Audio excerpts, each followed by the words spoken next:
Okay అండి. అందరికీ ముందుగా శివరాత్రి శుభాకాంక్షలు.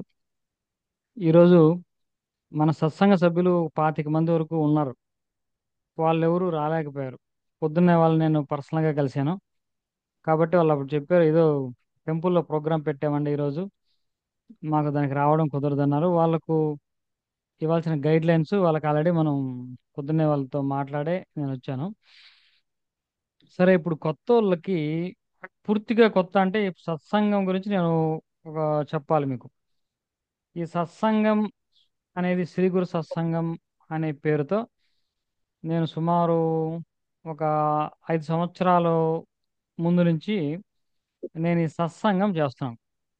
ఈ సత్సంగం అనేది దానికి పేరు శ్రీ గురు సత్సంగం అని పెట్టాము కదా. అదేమిటంటే దత్తాత్రేయ స్వామి యొక్క ఆజ్ఞ, లేకుంటే ఆయన ఆశీస్సులతో నడుస్తున్నటువంటి ఈ సత్సంగం ఇది. అందుకే దానికి ఆ పేరు పెట్టాం. దత్తాత్రేయ స్వామితో ఏమిటి, ఎందుకు అనే విషయాలన్నీ కూడా నేను సత్సంగంలోనే నేను పంచుకుంటాను. అంటే ఇప్పుడు మీరు సత్సంగ సభ్యులు కాలేదు కాబట్టి, అంటే మేము సత్సంగంలో ఒక నియమం, మన వ్యక్తిగతమైనటువంటి ఆ, సాధన చేస్తున్నప్పుడు మన అనుభవాలు, అనుభూతులు, మన ఏంటది అచీవ్మెంట్స్, మిరాకిల్స్ ఏదైనా కానివ్వండి, మన సభ్యులతో మాత్రమే మనం పంచుకోవాలి అనేది నేను ఒక నియమమే చెప్తాను. రేపు మీరు మా సత్సంగంలో సభ్యత్వం తీసుకున్నా మీకు అదే నియమం వర్తిస్తుంది కాబట్టి నేను కూడా అదే ఫాలో అవ్వాలి. అంటే ఎందుకు దత్తాత్రేయ స్వామికి దీనికి ఉన్నటువంటి సంబంధం ఏంటి, ఆయన పేరు ఎందుకు పెట్టాం, ఆయన ఎలా నడిపిస్తున్నాడు అనే విషయాలన్నీ కూడా అది సత్సంగం స్టార్ట్ అయిన తర్వాత క్లాస్లో చెప్పేటటువంటి విషయం. ఆ తర్వాత ఇంకా కూడా నాకు ఉన్నటువంటి వ్యక్తిగతమైనటువంటి అనుభవాలు, అక్కడ చేస్తున్నప్పుడు మనకు వచ్చినటువంటి ఫలితాలు, ఇవన్నీ కూడా సత్సంగంలోనే నేను పంచుకుంటాను. కానీ ఇప్పుడు మీకు చెప్పవలసిన విషయాలు ఏంటంటే, అప్పుడు 3 సంవత్సరాలుగా నేను సత్సంగం చేసినప్పుడు కేవలం రామనామ జపము. ఏముంటుంది ఇక్కడ సత్సంగంలో అంటే రామనామ జపము, ధ్యానం, ఇంతే. ఇంక ఏమీ ఉండదు. ఇది సత్సంగం ఇలా ఉంటది. అంటే ఇంతకు ముందు ఇలా ఉండేది. ఆ తర్వాత మధ్యలో గత 2 సంవత్సరాల నుంచి నేను లైఫ్ కోచింగ్‌లోకి వచ్చిన తర్వాత లా ఆఫ్ అట్రాక్షన్, హోపనోపనో ఈ కంటెంట్ కొద్దిగా నేను ఎక్స్‌పోజ్ అవ్వడం జరిగింది. ఇప్పుడు హోపనోపనో లాంటి టెక్నిక్స్ కొంచెం డీప్‌గా ఎళ్ళే కొద్దీ, ఇంకా అడ్వాన్స్‌డ్‌గా ఎళ్ళే కొద్దీ అక్కడ ఒక రెస్పాన్సిబిలిటీ తీసుకోవడం, మన జీవితంలో ఏదైతే జరుగుతుందో దానికి మనమే బాధ్యత వహించడం, అది తీసుకోవడం. అంటే ఇంకా లోతుగా వెళ్ళే కొద్దీ ఇక్కడ మన సనాతన ధర్మంలో ఏదైతే చెప్పారో, భక్తి మార్గంలో ఏదైతే చెప్పారో నాకు అవే కనిపిస్తున్నాయి అక్కడ కూడా. సరే, లా ఆఫ్ అట్రాక్షన్‌లో ఇంకొంత డీప్‌గా వెళ్ళే కొద్దీ జో డిస్పెన్సా చెప్పినటువంటి క్లాసెస్ అవన్నీ వినే కొద్దీ 3 డైమెన్షన్ వరల్డ్ ఏంటి, 4 డైమెన్షన్ వరల్డ్ ఏంటి, 4 డైమెన్షన్ వరల్డ్‌కి ఎలా వెళ్ళాలి, ఇవన్నీ లోపలికెళ్తే మళ్ళీ నాకక్కడ సనాతన ధర్మంలో ఉన్నటువంటి భక్తిలోకే వచ్చేస్తున్నాం. ఇటు చేసి మళ్ళీ అక్కడికే వస్తుంది. కాబట్టి ఇప్పుడు మీకు 3D మేనిఫెస్టేషను, అంటే 3 డైమెన్షన్ వరల్డ్‌లో వచ్చే మేనిఫెస్టేషన్‌కి, జో డిస్పెన్సా చెప్పే 4D మేనిఫెస్టేషన్‌కి తేడా ఏంటంటే, ఇప్పుడు ఏమంటాడాయన, 4D మేనిఫెస్టేషను ఏ లాజిక్ లేకుండా చిత్ర విచిత్రంగా మనకు ఏదో జరిగిపోతుంది. జరుగుతది. అది 4D వరల్డ్‌లో మాత్రమే జరుగుతుంది. సరే, మనం 4D వరల్డ్‌కి ఎలా వెళ్ళాలి? అంటే ఆయనేం చెప్తాడంటే, ఫస్టు ఐ యామ్ ఎవ్రీథింగ్ అన్న భావన నుంచి ఐ యామ్ నథింగ్‌లోకెళ్ళాలి. నేను ఏమీ కాదు. నాకు ఐడెంటిటీ లేదు. నువ్వెవరు? I am everybody. ప్రతి ఒక్కరు నేనే అన్న స్థితి నుండి ఐ యామ్ నోబడీకెళ్ళాలి. నేనేమంటే ఎవ్వడు కాదు నేను. నేను మనిషి కాదు, పశువు కాదు, జంతువు కాదు, ఏమీ కాదు. నాకొక ట్యాగే లేదు. ఈ ఈ స్థితికి వెళ్ళినప్పుడు 4D వరల్డ్‌లో మేనిఫెస్టేషన్స్ అవుతాయని ఆయన చెప్పాడు.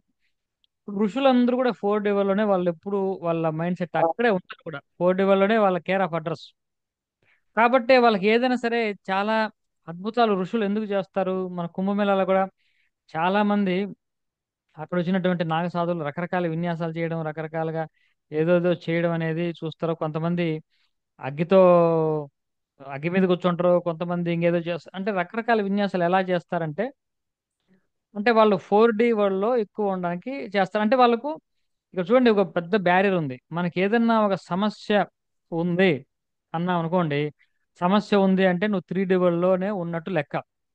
కాబట్టి ఇక్కడ ఏంటంటే జో డిస్పెన్సా చెప్పే ఒక లాజికల్ పాయింట్ ఏంటంటే, మనం 4D వరల్డ్‌కి ట్రావెల్ చేయాలి అంటే ఏ ప్రాబ్లం మనకు లేకుండా ఉండాలి. మనం ఏమనుకుంటాం, 4D వరల్డ్‌కి వెళ్తే మనకు అక్కడ మేనిఫెస్టేషన్ చాలా క్విక్‌గా అయిపోతుంది. ఒక లాజిక్ ఏమి లేకుండా అయిపోతుంది.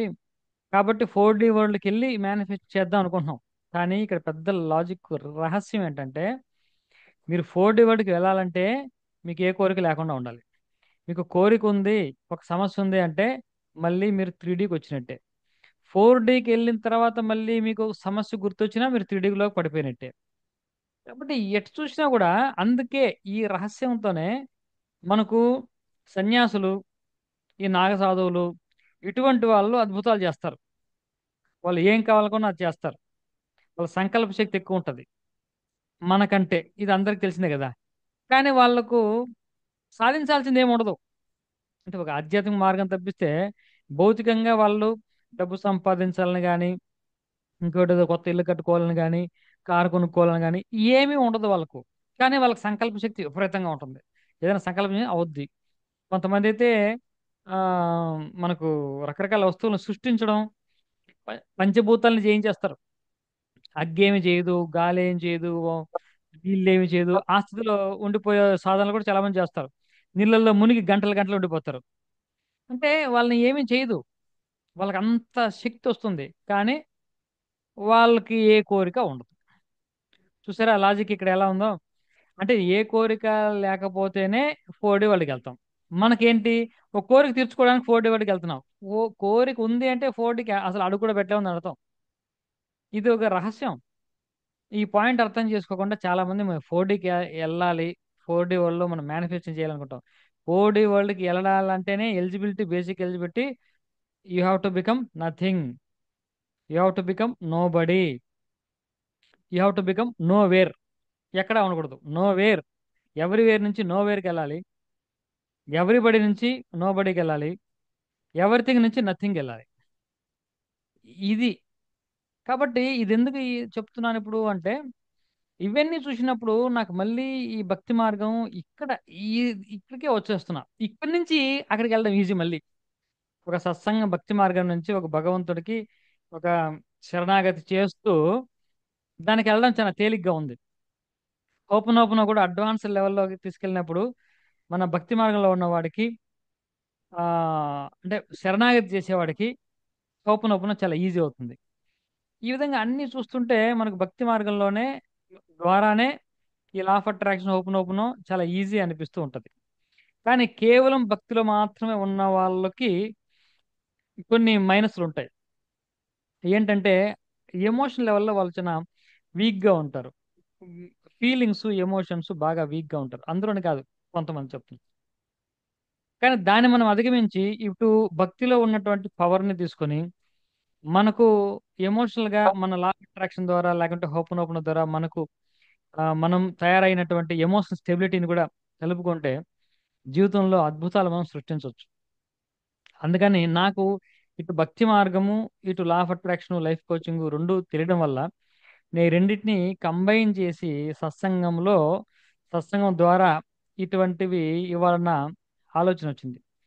కాబట్టి ఇంతవరకు నేను చేసినటువంటి భక్తి మార్గంలో చేస్తున్నటువంటి ఆ, సత్సంగం, ఇప్పుడు లైఫ్ కోచింగ్, ఒక లైఫ్ కోచ్గా అదే సత్సంగాన్ని నేను కొంచెం కొత్తగా, వినూత్నంగా అంటే సత్సంగం 2.0 అలా చేయడానికి నాకు ఒక ప్లాన్ ఆఫ్ యాక్షన్ నేను తయారు చేసుకున్నాను. కాబట్టి జనాలకి భక్తి అనేది ఒక్కటి పట్టుకుంటే, లా ఆఫ్ అట్రాక్షన్లో నాకు మిరాకిల్స్ నాకు అయినాయి, వేరే వాళ్ళకు కూడా అయినాయి. క్లాసెస్ విన్న వాళ్ళకి చాలా మందికి అయినాయి. సరే భక్తిలో కూడా భగవన్ నామంతో చాలా మందికి అయింది. ఇప్పుడు మన సభ్యులు ఇక్కడ వాళ్ళు వేరే కార్యక్రమం ఉండడం వల్ల లేరు కానీ, వాళ్ళు ఉంటే మీకు వివరంగా వాళ్ళు చాలా సేపు చెప్పేవాళ్ళు. వాళ్ళ జీవితాల్లో అన్ని అద్భుతాలు జరిగినాయి. తెల్లవారు కూడా నాతో మాట్లాడుతూ అవే వాళ్ళు చెప్తున్నారు. రామనామం జపం చేసిన తర్వాత మాకు ఎంత అద్భుతం జరిగిందో. అలా అద్భుతాలు జరుగుతున్నాయి. ఇప్పుడు ఈ రెండిటిని మనము కలిపి మన జీవితంలోకి తీసుకోబోతున్నాం. అప్పుడు ఇంకా గొప్ప అద్భుతాలు చాలా తొందరగా జరిగే అవకాశాలు ఉంటాయి ఖచ్చితంగా.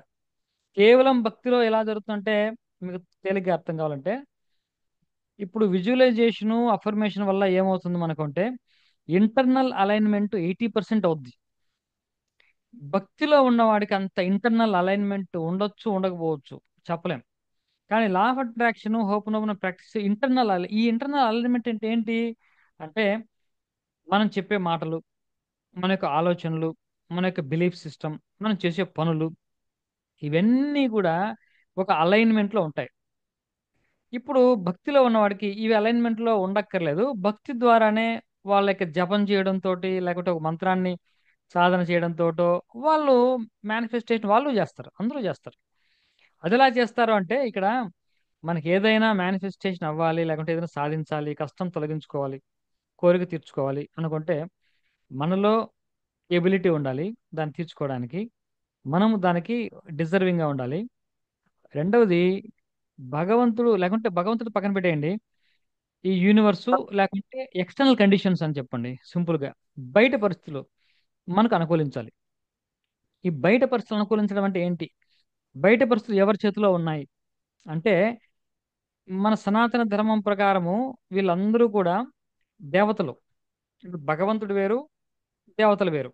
దేవతలు అంటే ఈ విశ్వాన్ని నడిపిస్తున్నటువంటి పరమేశ్వర శక్తులు, వాళ్ళని దేవతలు అని మనం అంటాం. ఈ దేవతలే ఈ పంచభూతాలు కానివ్వండి, ఈ దిక్పాలకులు కానివ్వండి, అష్టవసువులు కానివ్వండి, ఏకాదశ రుద్రులు, ద్వాదశ ఆదిత్యులు, ఈ యొక్క అశ్విని దేవతలు, వీళ్ళందరూ కూడా వీళ్ళే. ఈ నంబర్ అన్ని కలుపుకుంటే 33 వస్తారు. వాళ్ళనే 33 కోట్ల దేవతలు అని అంటారు. 33 కోట్లు అంటే ఈ సందర్భం వచ్చి కూడా చెప్తున్నా, 33 కోట్లు నిజంగా కోటి కాదది, కోట్లు కాదది. చాలా మంది తెలియక 33 కోట్ల దేవతలు ఉన్నారు. ఇదే వీడియో కూడా చూసాను ఈ మధ్య, ఎవరో వేరే వాళ్ళు ఎవరో అంటున్నారు. అంటే ఎంతమంది జనాభా, మీరు ఎంతమంది ఉన్నారు, 33 కోట్ల దేవతలు ఎలా ఉంటారు, వాళ్ళు ఎక్కడ ఉన్నారు, వాళ్ళ అడ్రస్లు చెప్పండి, వాళ్ళ పేర్లు చెప్పండి అని అడుగుతున్నాడు ఎవడోడు. వాళ్ళ పేర్లు ఏంటో చెప్పండి 33 కోట్లని. అంటే పిచ్చ ప్రశ్న. ఆ వినేవాడికి కూడా ఇది చెప్పలేకపోతున్నాడు.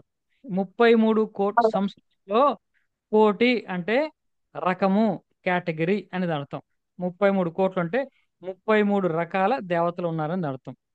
వీళ్ళే ద్వాదశి, 12 మంది ద్వాదశి ఆదిత్యులు, ఏకాదశి రుద్రులు, ఆ, వీళ్ళందరూ కలిపే అష్టవసువులు, ఇద్దరు అశ్విని దేవతలు, వీళ్ళందరూ కలుపుకుంటే మనకు వచ్చేదే 33.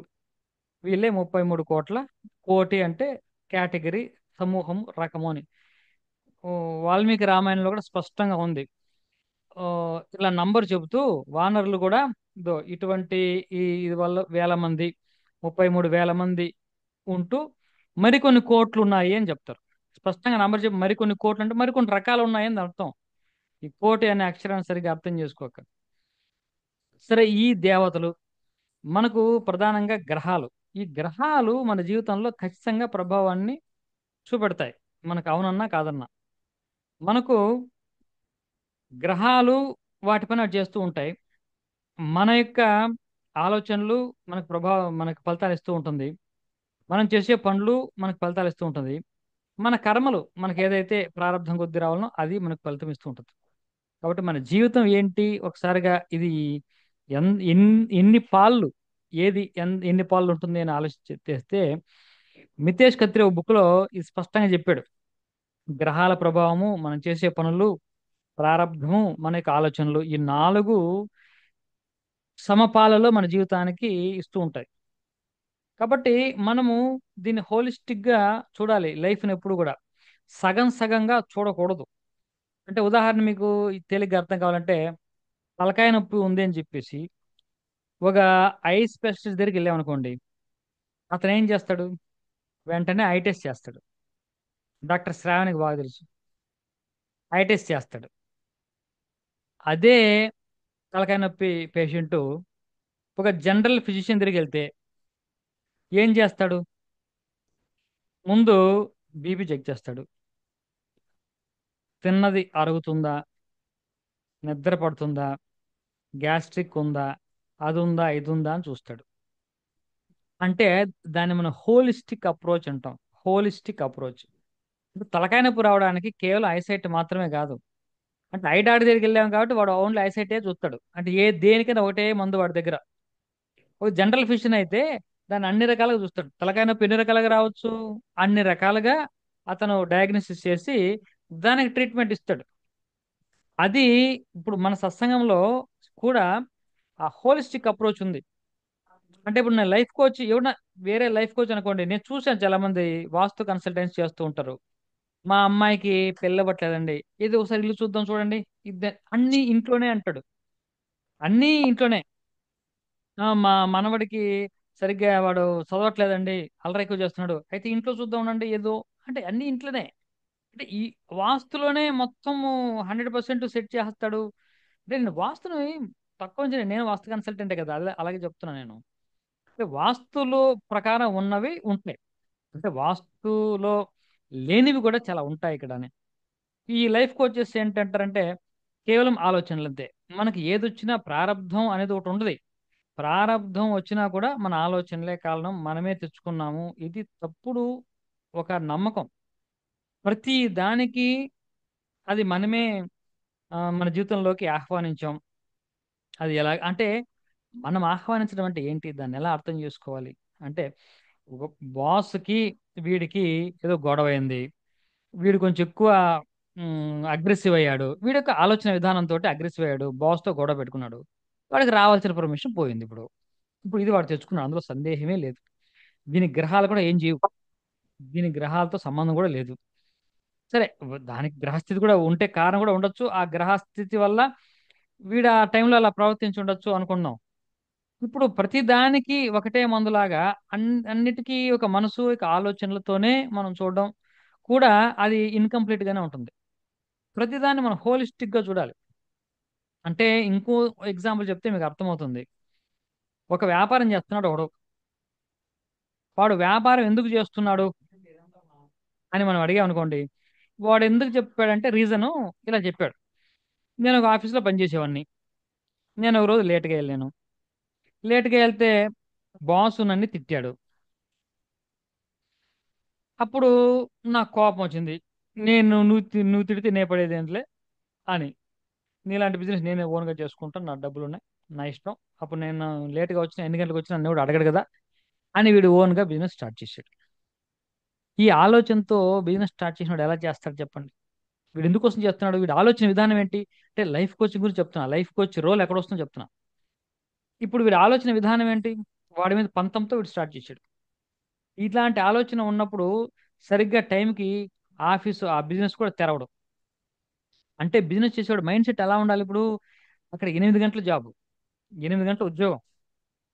ఇప్పుడు అరగంట లేట్గా వెళ్తే బాస్ తిట్టాడని నేనే ఓన్గా బిజినెస్ చేసుకుంటానని స్టార్ట్ చేసావు. అంటే నువ్వు గంట లేట్గా వెళ్తావు, నేను ఎవడు అడగడు కాబట్టి. ఈ ఆలోచన విధానం తప్పు.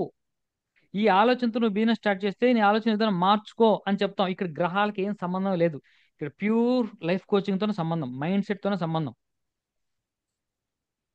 అతను ఎలా పనిచేయాలి అంటే, నువ్వు జీతం కోసం పనిచేసేటప్పుడు 8 గంటలు పనిచేసావు, నీ ఓన్ బిజినెస్ 15 గంటల పని చేయి. ఇలా ఇలా ఉండాలి. నిన్నెవరు అడగడు కాబట్టి గంట లేటుగా వెళ్ళడం కాదు గొప్పతనం. నీ ఓన్ బిజినెస్ కాబట్టి 10 గంటలు 11 గంటలు 12 గంటలు నువ్వు పని చేయి, అప్పుడు రాణిస్తావు. ఇది సెట్ చేస్తాం, ఇది సరే, ఇది పక్కన పెట్టేసి వాడికి ఉంగరం, వజ్రాల ఉంగరం తొడిగామనుకోండి, బిజినెస్ డెవలప్ అవుద్దా. వీడి ఆలోచన విధానం మారట్లేదు. వాడు ఎందుకోసం పంతంతో వ్యాపారం పెట్టాడు పోటీగా. నువ్వేంటి అడిగేది, నేను గంట లేట్గా వస్తాను, నన్ను ఇప్పుడు ఎవడు నడతాడా అన్న ఆలోచనతోనే ఉన్నాడు వీడు. బిజినెస్ నష్టంగా ఉంది. వీడికి జ్యోతిష్యుడు ఉంగరం పెట్టాడు, వాళ్ళ ఇంట్లో వాస్తు కన్సల్టెంట్ ఏదో చేసి రెమెడీ ఏదో చేశాడు. వాళ్ళ ఇంట్లో వాళ్ళ ఆవిడ రోజు లక్ష్మీ అష్టోత్తరం చదువుతుంది. బాగుపడద్దా వ్యాపారం చెప్పండి, మీరు చెప్పండి. ఇది ఎక్కడ సెట్ అవ్వాలి. వాడే ఆలోచన విధానమే తప్పు. ఆలోచన విధానాన్ని అడ్రస్ చేయకుండా మీరు లక్ష్మీ అష్టోత్తరం చదివినా ఇంకోటి చదివినా రాదు. అది ముఖ్యం. ఇదే విధంగా ఒకడు చాలా అద్భుతంగా బిజినెస్ చేస్తున్నాడు, ఆలోచన విధానం చాలా బాగుంది, కొంతకాలం బాగా రన్ చేశాడు. వాడు ఏదో గ్రహాల ప్రభావమో లేకుంటే కొత్త ఇంటికి వెళ్ళడమో అక్కడ ఏదో ఈశాన్యంలో ఏదో లోపము ఉత్తరంలో ఏదో లోపం ఏదో ఉంది. ఇప్పుడు వాడికి దెబ్బతింటుంది. ఇప్పుడు వాడికి దీంతో ఏమి మనం చేయలేం. వాడు కరెక్ట్ గానే ఉన్నాడు, అలైన్మెంట్ లో ఉంది. ఇప్పుడు వాడు చేయాల్సింది వేరే ఏదో అవకాశ సమస్యలు ఉన్నాయి అక్కడ. దాన్ని మనం అడ్రస్ చేయాలి. వాళ్ళ ఇంట్లో ఏదో వాస్తు ప్రాబ్లము, వాడి గ్రహస్థితో అదే అప్పుడు దానికి ఇవ్వాలి. నేను ఇప్పుడు ఇందాక ఆస్ట్రాలజీని తప్పట్లా, అంటే అప్పుడు ఆస్ట్రాలజీతో సొల్యూషన్ కాదంట. ఈ కేసులో ఆస్ట్రాలజికల్ సొల్యూషన్ ఇవ్వాలంటున్నా. కాబట్టి మనకు అన్ ఒకటే దారిలో ప్రతి దానికి నేను ఇప్పుడు ఒక ప్రశ్న అడుగుతాను, మీరే సమాధానం చెప్పండి, గుండెలు మీరు చేసుకొని చెప్పండి. లా ఆఫ్ అట్రాక్షన్ ప్రాక్టీస్ చేసే వాళ్ళందరికీ కూడా 100% మేనిఫెస్టేషన్స్ రిజల్ట్స్ వచ్చి తీరుతాయి. అసలు అది అవ్వకపోతే లా ఆఫ్ అట్రాక్షన్ అనే దాంట్లో ఉండరు ఇక్కడ ఎవరు కూడా. నా క్లాస్లో ఉన్న వాళ్ళు కూడా ఎవరికి, నేను కూడా ఉండను. కానీ నెక్స్ట్ క్వశ్చన్, మీరు అనుకున్నది ప్రతి ఒక్కటి సాధించగలిగారా లా ఆఫ్ అట్రాక్షన్ లో? ఇది చెప్పండి మీరు. ఎవరైనా గుండెల మీద చేసుకుని చెప్పేయండి. అప్పు రావాలి, వచ్చిందా? సరే ఇంకేదో, ఇప్పుడు కారు కొనుక్కోవాలి, కొనుక్కొని ఉండొచ్చు. ఇల్లు కట్టుకోవాలి, కట్టుకొని ఉండొచ్చు. ప్రమోషన్ రావాలి, వచ్చిందా? అంటే మీకు ఏదైతే గోల్స్ ఉన్నాయో లిస్టు, ఆ లిస్టు అన్ని ఫుల్ఫిల్ అయినాయా? అవ్వనివి ఉన్నాయా? అవ్వనవి ఖచ్చితంగా ఉంటాయి, అందులో డౌటే లేదు. అంటే అప్పుడు మీరు ఏం చేయాలి? దాన్ని బియాండ్ యువర్ మైండ్ మీరు సాల్వ్ చేసుకోవాలని దాని అర్థం. ఇది నేను వ్యక్తిగతమైన అభిప్రాయంగా చెప్పట్లేదు, లా ఆఫ్ అట్రాక్షన్ తగ్గించట్లా. జో వైటాలే అట్రాక్టర్ ఫ్యాక్టర్ లో రాసినటువంటి విషయం స్పష్టంగా రాశాడు. ఆయన law of attraction open open మొత్తం చేసింది అయిపోయిన తర్వాత యజ్ఞం చేయించాడు. జో వైటాలే యజ్ఞం చేశాడు. యజ్ఞముకు ఆయన పెట్టిన పేరు కార్మిక్ సర్జరీ అని పెట్టాడు. మన కర్మలు అడ్డుకుంటూ ఉంటాయి, దాన్ని సర్జరీ తీసేయాలి. మనకు లా ఆఫ్ అట్రాక్షన్ విజువలైజేషన్లు అన్ని చోట్ల పని చేయవు. ఆయన చెప్పాడు. ఆయన చెప్పిన మాట నేను చెప్తున్నా. ఇది నా అభిప్రాయం కూడా ఏం కాదు. కోర్స్ నా అభిప్రాయం కూడా అదే. కానీ ఆయన చెప్పాడని ఒక అథెంటికేషన్ చూపిస్తున్నా, వ్యక్తిగతమైనదే కాదు, అది యూనివర్సలే. కానీ చాలా మందికి అది తెలియక అంటే ఏంటి, ఆ సబ్జెక్ట్ ఒకటే తెలుసు వాళ్ళకి, లా ఆఫ్ అట్రాక్షన్ గురించి మాత్రమే తెలుసు వాళ్ళకి. కాబట్టి ప్రతిదానికి అటువంటి సొల్యూషనే. నాకు మొన్న కూడా రోజు చేశారు. మా ఇంట్లో చిన్న చిన్న ఇష్యూలు ఉన్నాయండి, ఏదో ఆస్తి పంపకాల దగ్గర, ఒక చిన్న అఫర్మేషన్ చెప్పండి. దానికి కూడా అఫర్మేషనే అంటే ఎలాగా? దానికి అది అది కాదు, అఫర్మేషన్ తో కాదు అది. ప్రతిదీ అఫర్మేషనే, మనం అఫర్మేషన్ చెప్తే వచ్చేస్తుంది అనేది అది సరైన అప్రోచ్ కాదు. కాబట్టి మనకు సత్సంగంలో, అంటే నాకు అదృష్టం ఏంటంటే ఇటు గ్రహాల గురించి మనం ఆలోచించగలం, వాస్తు ఎలాగూ మనకు తెలుసు, భక్తి మార్గం అంటే మంత్రము నామం అనుకోండి, అవి తెలుసు. ఒక చిన్న ఎగ్జాంపుల్ చెప్తాను, ఎంత పవర్ఫుల్ చూడండి. మనం చేయలేనిది, మనకు చేత కానిది మంత్రం ఎప్పుడు చేస్తుంది. ఎందుకంటే ఇందాక దైవం అని చెప్పాను కదా, దైవం మంత్రాధీనం అని శాస్త్రాలు చెప్తున్నాయి. ఈ దైవాలు మంత్రానికి అధీనంగా ఉంటారు. మనకి ఇంటర్నల్ గా అలైన్మెంట్ లేకపోయినా పర్లేదు, అంటే ఉండాలి. నేను ఉండొద్దని మనం అన్ను లా ఆఫ్ అట్రాక్షన్ కోచ్గా, లైఫ్ కోచ్గా. కానీ కొంతమంది దుష్టులు దుర్మార్గులు కూడా ఏ విధంగా సాధించుకుంటున్నారు అంటే, ఒక మంత్రమో ఇంకోటో చేసుకొని, యంత్రమో తంత్రమో చేసుకుని వాళ్ళ కోరికలు తెచ్చుకుంటున్నారు. చాలా మంది రాజకీయ నాయకులు రాజశ్యామల యాగం చేసి సీఎంలైన వాళ్ళు లేరా? మరి వాళ్ళందరూ లా ఆఫ్ అట్రాక్షన్ కి ఎంత దూరంలో ఉంటారు? వాళ్ళకు ఇంటర్నల్ గా ఒక లవ్ అనే ఫీలింగ్ ఉందా? ఒక ఆ, ధర్మం ఉందా? ఎథిక్స్ ఉన్నాయా? పక్కనోడిని మనతో సమానం చూసే ఒక స్థాయి ఉందా? ఏమి ఉందని వాడికి ఆ ఆ హోదా వచ్చింది చెప్పండి? ఏం అక్కర్లేదు. అంటే పదవి రావడానికి ఎక్స్టర్నల్ గా ఇక్కడ ఉన్నటువంటి దేవతలను తృప్తిపరచడానికి ఏదో చేయాలి క్రతువు, అది చేస్తే వాళ్ళకి వచ్చింది అంతే. నేను ఇప్పుడు ఎందుకు చెప్తున్నా ఇవన్నీ అంటే, లా ఆఫ్ అట్రాక్షన్ అది 80% ఇంటర్నల్ అలైన్మెంట్ చేస్తుంది, మనలో మనకు అలైన్మెంట్ అవుతుంది. 20% ఎక్స్టర్నల్ ఫ్యాక్టర్స్ ఇన్ఫ్లుయెన్స్ చేస్తుంది. కానీ ఇవి యజ్ఞము లేకుంటే యాగము, మంత్రము, ఇవన్నీ 80% బయట పరిస్థితుల్ని, బయట యొక్క ప్రకృతిని లేకుంటే యూనివర్స్ని ఇన్ఫ్లుయెన్స్ చేసి 80%, 20% మనల్ని ఇన్ఫ్లుయెన్స్ చేస్తుంది. ఇది డిఫరెన్స్ అంటున్నా. కాబట్టి మనం రెండు కంబైన్ చేసినప్పుడు మనలో మనకు ఒక అలైన్మెంట్ ఉంటుంది. యూనివర్స్ లో ఉన్నటువంటి ఆ శక్తులని, ఆ దైవీ శక్తులనండి, వాటిని కూడా మనము ప్రభావితం చేసి మనకు ఫేవర్గా తెచ్చుకుంటాం. ఈ రెండింటిని కలిపినప్పుడు మనకు మ్యాక్సిమం రిజల్ట్స్ వస్తాయి. కాబట్టి మన సత్సంగంలో, అంటే ఇక నుండి జరగబోయే సత్సంగంలో ఆ విధంగా మనం రెండింటిని కలిపి మనం చేసుకోబోతున్నాం. ఇంకా సత్సంగం గురించి నేను చెప్పాలని ఇంట్రొడక్షన్ ఏంటంటే, మ్మ్, ఈ సత్సంగానికి నేను 500 రూపాయలు రిజిస్ట్రేషన్ ఫీ పెడుతున్నాను. ఎందుకు పెడుతున్నాను అంటే, ఈ లైఫ్ కోచింగ్ ఉన్నటువంటి మనం మనీ రిలేటెడ్గా, హెల్త్ రిలేటెడ్గా చాలా పాయింట్లు మనం చెప్తాం. మనీ రిలేటెడ్ చెప్పేటప్పుడు, మనీకి సంబంధించి ఏదైనా చెప్పేటప్పుడు మనం ఉచితంగా చెప్పకూడదు అనేది ఒక నియమం కూడా ఉంది. ఉచితంగా చెప్పడం వల్ల వాళ్ళకే ఎటువంటి రిజల్ట్ రాదు. ఏదో ఒకటి అది పేమెంట్ చేస్తేనే మనకు అది డబ్బులు వస్తాయి. కాబట్టి డబ్బు పరంగానే ఎక్కువ మనం చెప్తాం కాబట్టి సత్సంగంలో కూడా. కాబట్టి 500 రూపాయలు రిజిస్ట్రేషన్ ఫీ మనం పెడుతున్నాం. ఇది 3 నెలల పాటు కోర్స్ ఉంటుంది. ఇప్పుడు నేను అదే క్లాస్లో కంటెంట్ క్లాస్లో కనెక్ట్ చేస్తే 2500 3000 రూపాయలు ఇవ్వాల్సి ఉంటుంది. కానీ ఇక్కడ 500 రూపాయలే. కానీ ఫ్రీగా చేయకూడదు కాబట్టి మినిమం 500 రూపాయలు పెట్టాలని నేను 500 రూపాయలు రిజిస్ట్రేషన్ ఫీ పెడుతున్నా. ఆ తర్వాత 3 నెలలు ప్రతి వారము థర్స్డే సాయంత్రం సత్సంగం ఉంటుంది. కంపల్సరీ క్లాస్కి అటెండ్ అవ్వాలి. అక్కడ చెప్పినటువంటి సాధనలు, ధ్యానము అవన్నీ కూడా ఖచ్చితంగా చేసి తీరాలి. తప్పకుండా చేయాలి. నేను హోంవర్క్ కూడా ఇస్తాను. ప్రతి ఒక్కరిని పేరు పేరుని అడుగుతాను. మీరు అది చేశారా, ఇది చేశారా, పంచయజ్ఞాలు చేయాలని చెప్తాను. పంచయజ్ఞాలు ఏం చేశారు మీరు అని అడుగుతాను. ఈ రోజు నువ్వేం చేసావు, కనీసం చీమలకి ఒక చక్కెరని వేసావా లేదా అని అడుగుతాను. మీరు అన్నీ చెప్పాలి. అంటే చెప్పాలంటే అన్ని చేసి ఉండాలి అని అర్థం. అలా చేస్తేనే మనకు ఆ కర్మక్షయం అవుతుంది. ఆ సత్సంగంలో మనం ముందుకెళ్తాం. కొంచెం నేను స్ట్రిక్ట్ గానే ఉండాలనుకున్నా. ఒకవేళ ఒక్క క్లాస్ మిస్ అయినా రికార్డెడ్ వీడియో విని వెంటనే మనం ఫాలో అయిపోయి ఒక 3 మంత్స్ కోర్స్ మాత్రం కంప్లీట్ గా ఒక 1 అవర్, అంటే 30 మినిట్స్ మార్నింగ్, 30 మినిట్స్ సాయంత్రం ఏం చేయాలో చెప్తాను. మీరు ఎవరైతే మీ గురువు గారు ఏదైనా మంత్రమో నామో ఇచ్చి ఉంటే ఆ సాధనలు ఖచ్చితంగా చేసుకుంటూ మన పద్ధతిలో కొద్దిగా డిఫరెంట్గా ఉంటుంది. అంటే గుడికి వెళ్తాం. గుడికి ఎందుకు వెళ్ళాలి? కోరికల కోసం కాదు. దాని పద్ధతి వేరు. ఈ కోరికలు తీర్చుకోవడానికి మేము చెప్పే సొల్యూషన్స్ తీసుకోండి. గుడికి మామూలుగా వెళ్ళిరండి. భగవంతుని దర్శనం చేసుకురండి. రోజు భగవంతుడితో మాట్లాడండి. కమ్యూనికేషన్ అంటే ఇలాంటివి ఉంటాయి. ఎగ్జాంపుల్ చెప్తున్నా. 5 నిమిషాలు కంపల్సరీ రోజు భగవంతుడితో మాట్లాడాలని చెప్తాం.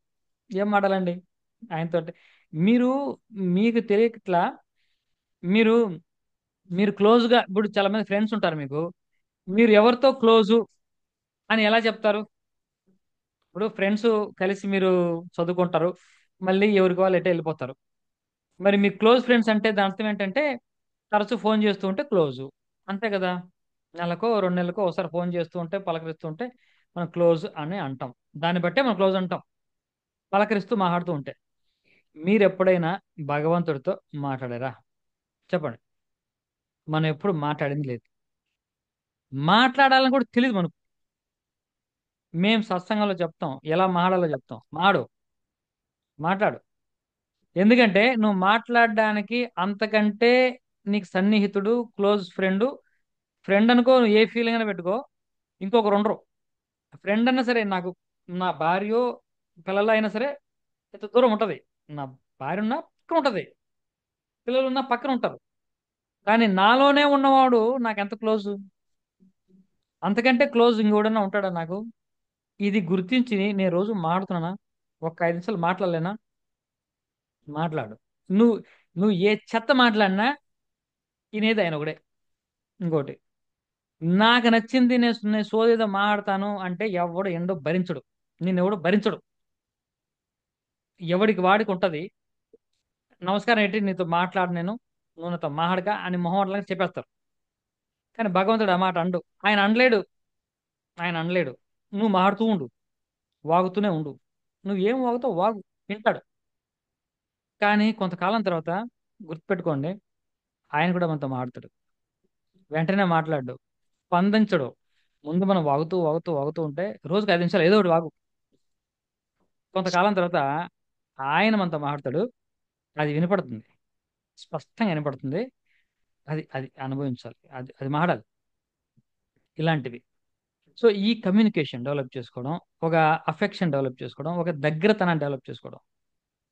తర్వాత మనకు ఏదో కోరిక ఏదో ఉంటుంది. ఎలా అడగాలి? అడిగేదానికో పద్ధతి ఉంది. అడిగేదానికో పద్ధతి ఉంది. ఎలా అడగాలో అలా అడగాలి.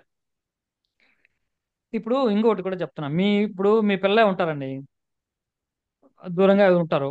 వచ్చినప్పుడు అంతా అది ఇవ్వు, 5,000 రూపాయలు ఇవ్వు, 10,000 రూపాయలు ఇవ్వు, నాకు మొబైల్ ఇవ్వు అనేవాడు మీకు ఎలా కనబడతాడు? రోజు వచ్చి తిన్నావా, బాగున్నావా, ఎలా ఉన్నావు, మందులు వేసుకున్నావా అని పలకరించేవాడు ఎలా కనపడతాడు చెప్పండి? పలకరించేవాడు గొప్పగా అఫెక్షన్ ఉన్నట్టు కనబడతాడు మనకు. వచ్చి అది ఇది అని అనడం కంటే. ఇప్పుడు సగటు మన గుడికి వెళ్ళే వాళ్ళు వెళ్ళగానే అది నాకు ఇవ్వు, ఇది నాకు ఇవ్వు అని అడిగేవాళ్ళు తప్పిస్తే, నువ్వు ఎలా ఉన్నావు, నువ్వు బాగున్నావా, సరే ఇప్పుడు నీ సమస్యలు చెప్పుకో కనీసం. ఏదో నువ్వు చూసావు, ఏదో యాక్సిడెంట్ అయింది, ఏందే ఇటువంటి యాక్సిడెంట్ చేసావు, నేను చూడలేకపోయాను, నీకేమైనా బుద్ధి జ్ఞానం ఉందా అని అడుగు. నీకు ఎంత బుద్ధి జ్ఞానం ఉందా అని అడిగినా కూడా పడేవాడు భగవంతుడు ఒకడే. నువ్వు తిట్టినా కూడా ఏమీ కోపం ఉంచుకోగా కరుణతో చూసేవాడు భగవంతుడు ఒకడే. అంటే నువ్వు అలాగే చూసుకో ఆయన్ని. నువ్వు తిట్టు, ఏం కాదు. తిట్టడం అంటే అది కాదు. రామదాస్ తిట్టాడే, అన్నమే తిట్టాడే, అలా తిట్టు, ఆయన భరిస్తాడు. కానీ మాట్లాడు, అది అది ముఖ్యం. కాబట్టి ఈ విధంగా మనం సత్సంగంలో కొన్ని కంపల్సరీ చేయాల్సినవి ఉంటాయి. అవన్నీ చేయాలి. తర్వాత మానసికంగా మనకు ఒక దేవాలయం, మనకంటూ సొంతంగా ఒక దేవాలయం, ఇవన్నీ ఉండాలి. ముఖ్యంగా మన సాధన రామనామ జపం అని చెప్పాను. ఈ రామనామ జపాన్ని జపం చేసి మీకు ఒక నంబర్ ఇవ్వడం జరుగుతుంది. అంటే ఒక కోడ్ నంబరు. ఆ కోడ్ నంబర్ ఇస్తాం. మీ నంబర్లో ఆ సంఖ్యను ఎంటర్ చేస్తాం. అంటే మీది 350 కోడ్ నంబర్ అనుకోండి. ఈ రోజు 1000 సార్లు రామనామం జపం చేశారు. మీకు ఒక గూగుల్ ఫామ్ ఇచ్చేస్తాం. ఆ గూగుల్ ఫామ్లో మీ కోడ్ నంబరు ఎంటర్ చేసి అందులో 1000 ఎంటర్ చేస్తారు. ఇక్కడ మనకు 1000 రిసీవ్ అయిపోతుంది. ఈ విధంగా ఇప్పటికీ 13 కోట్ల రామనామ జపం మన సభ్యులందరూ కలిసి ఇప్పటికి చేశాం. దీన్ని మీరు ఇంకా మనం కలిసి ఇంకా కొనసాగిస్తాం. ఇది 15 కోట్లు, 50 కోట్లు, 100 కోట్లకి వెళ్తూ ఉంటది. మీరు జపం చేసి ఆ సంఖ్య పెడుతూ ఉంటే. సరే, ఎవరైతే ఇప్పుడు జపం చేసి సంఖ్యను పెడుతూ ఉంటారో మనం తరచూ ఏం చేస్తామంటే వాళ్ళ పేర్లన్నీ తీసుకొని ఒక గుడికి వెళ్ళి వాళ్ళందరి పేరు మీద అర్చన చేసి నామగోత్రాలతో ఆ పంతులకి డబ్బులు ఒక 500 రూపాయలు ఇస్తాం. ఇంతకు ముందు మన వాట్సాప్, మన యూట్యూబ్ ఛానల్లో కూడా అటువంటి వీడియోస్ నేను అర్చన చేసినటువంటి వీడియోస్ పెట్టాను, చూడండి. ఆ విధంగా వాళ్ళ పేర్లన్నీ చదివి వాళ్ళ కుటుంబాలు బాగుండాలి, వాళ్ళ పిల్లలు బాగుండాలి, వాళ్ళ కోరికలు తీరాలి అని అర్చకుల చేత అర్చన చేయించి మనం ఆ వీడియో మనం పెడుతూ ఉంటాం. ఇది ఇలా జరుగుతూ ఉంటది. ఇంకా అప్పుడప్పుడు మనకు కొంచెం డబ్బు పరంగా ఏమన్నా అవకాశం వచ్చినప్పుడు అందరి పేరు మీద యజ్ఞము యాగము కూడా మనం చేస్తూ ఉంటాం. శ్రీరామ నవమికి ఇలా కాదు, జనవరి 22 పోయిన సంవత్సరం అంటే అయోధ్యలో రామ మందిరం జరిగినప్పుడు మేము గొప్పగా ఇక్కడ కూడా మా సత్సంగం అంతా కలిసి యజ్ఞం, శ్రీరామ జప యజ్ఞం అని చేసి యజ్ఞం చేసి వాళ్ళందరి పేరు మీద గొప్పగా చేయడం జరిగింది. అలా అంటే కొంచెం ఖర్చుతో కూడుకున్న విషయం యజ్ఞం చేయడం అనేది. అవకాశం ఉండి మనం డబ్బులు ఏమన్నా ఉంటే యజ్ఞం చేస్తే అద్భుతమైనటువంటి ఫలితాలు ఉంటాయి. సరే, ఇంకా ముగింపుగా ఈ సత్సంగం అనేది ఆ నలుగురిని మనం స్మరించుకోవాలి. ఇప్పుడు నలుగురు యొక్క సహకారంతో నడుస్తుంది మన సత్సంగం అనేది. హాయిగా వెళ్తున్నటువంటి కారు లాంటిది. ఈ కారు వెళ్ళడానికి 4 చక్రాలు కావాలి. ఈ 4 చక్రాలు ఏమిటి అంటే, ఒకటి దత్తాత్రేయ స్వామి, రెండోది శివుడు, మూడోది రాముడు, నాలుగవది అమ్మవారు. ఈ నలుగురు మనకు 4 చక్రాలు లాంటి వాళ్ళు.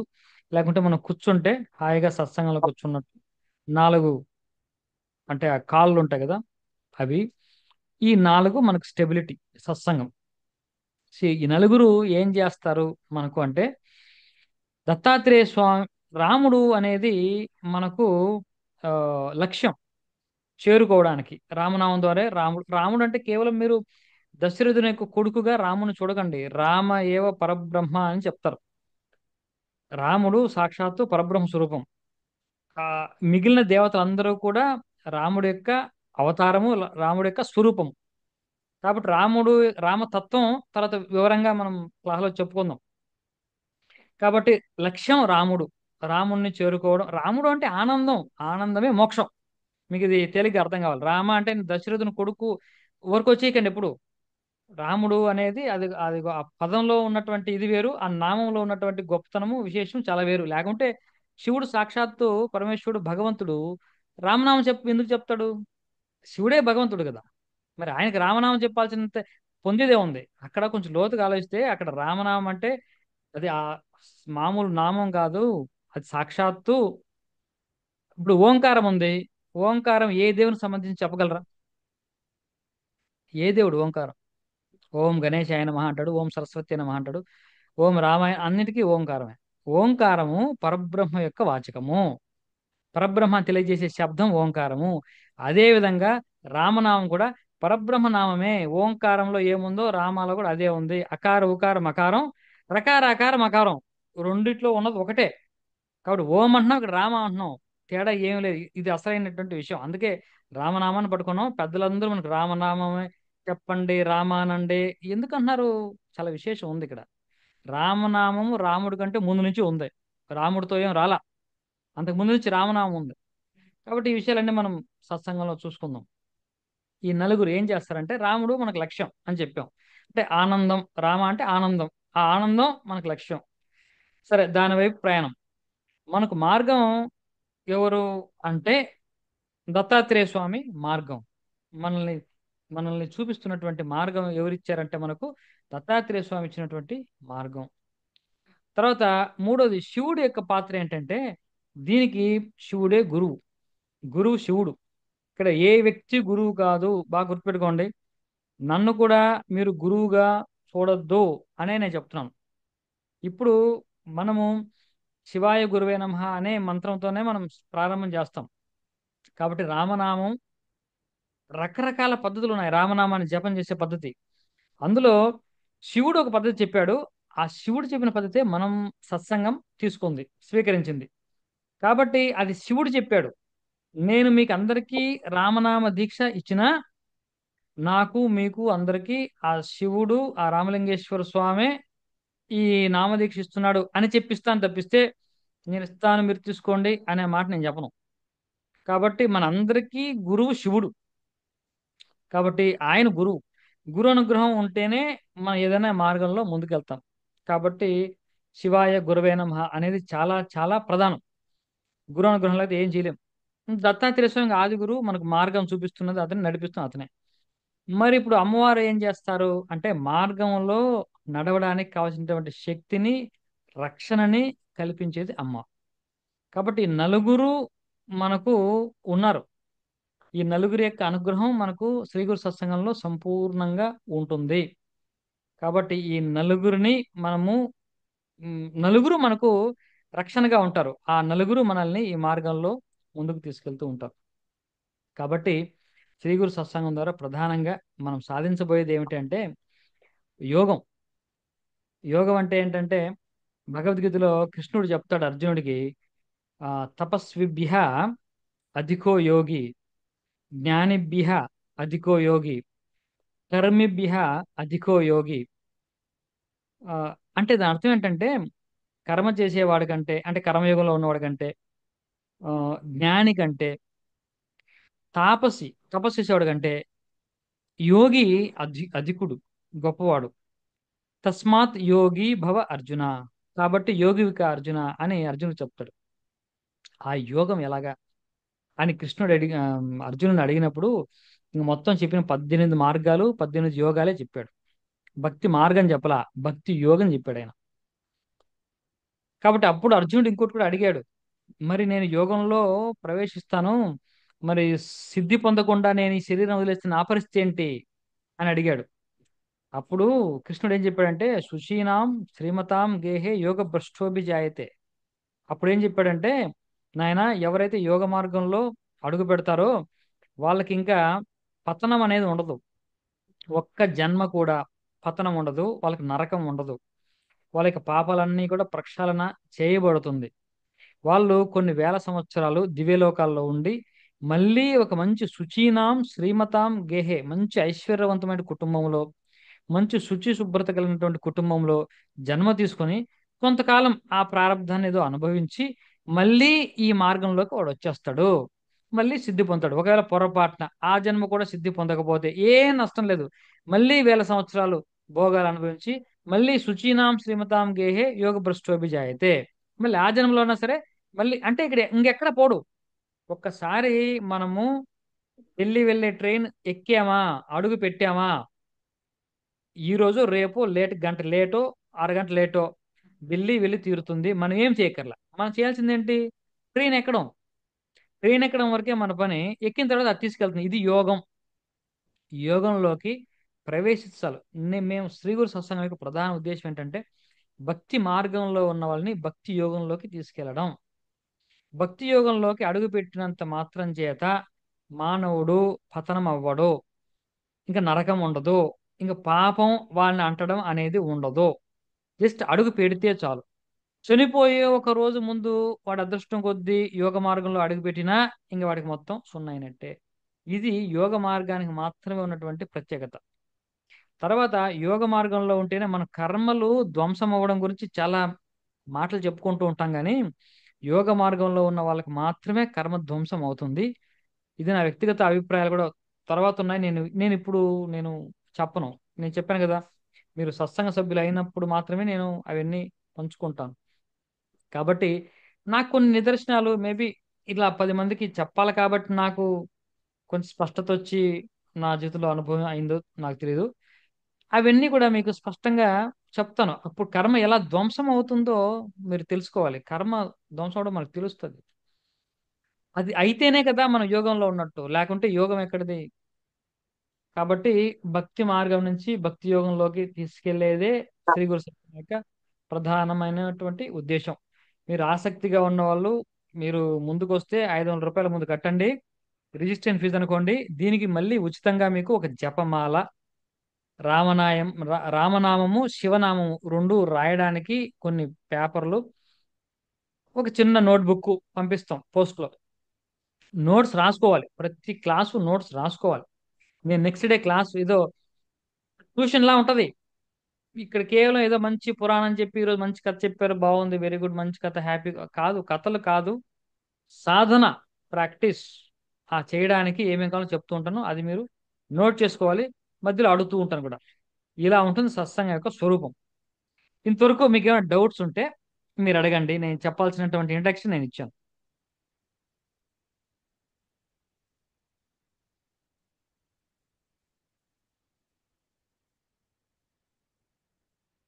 మీ సత్సంగం రికార్డు కూడా ఆపిస్తాను.